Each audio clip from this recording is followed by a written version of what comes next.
Kagame is actually one of Africa's biggest problems because Congo is the biggest dissettlement of Africa that causes Africa never to unite. And Kagame is the reason why we've got the Congolese struggle. The DRC, my basic understanding is that it's the wealthiest country in Africa, on the continent from a mineral perspective. In the world, yeah. It's the wealthiest country in the world from a natural resources perspective. 100%. And you're saying Paul Kagame has a part to play in that? Yeah, people don't understand that we always hear about the Rwandan genocide. The Rwandan genocide was started by Paul Kagame. And he started the Rwandan genocide because he wanted to take power by force in a country that would have never elected him into power because he came from the minority Tutsis who used to be supported by the colonizer and used to be the administrators on behalf of the colonizer. So for Paul Kagame to come back as a Tutsi to come and take power in Rwanda, he needed to do something. And what he did is he started the genocide. He started the genocide by bringing down a plane that had two presidents, Hutu presidents, the Burundian president and the Rwandan president. Paul Kagame and his RFP forces shot down the plane when it was landing back in Rwanda from actually an AU meeting. And when that plane came down, then it inflamed the Hutu people who knew that they were RFP fighters who were trying to take power by force. And so they began to fight against Tutsi people who they felt wanted to come and take over power.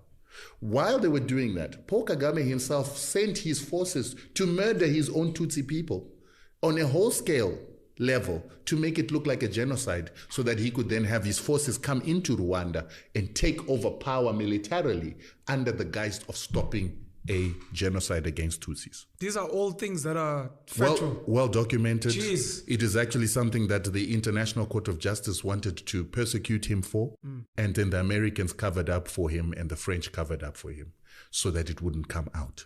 But Paul Kagame came into power by murdering his own people.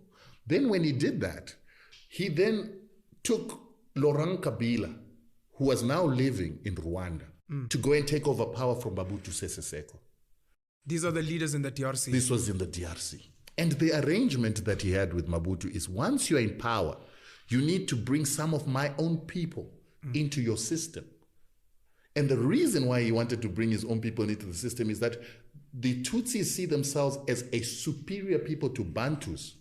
And so they want to reinstitute something called the Mapororo Tutsi Empire that is going to rule over Central Africa and the Great Lakes.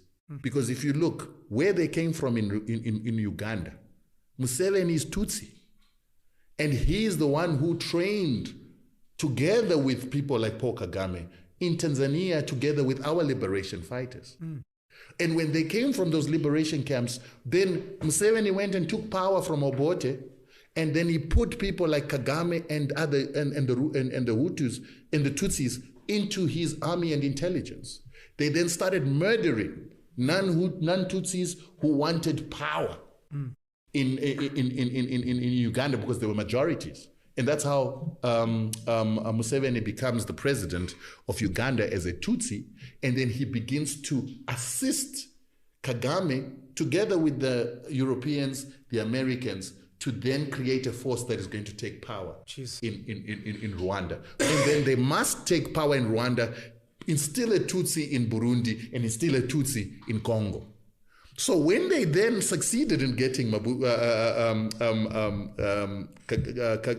do you call him?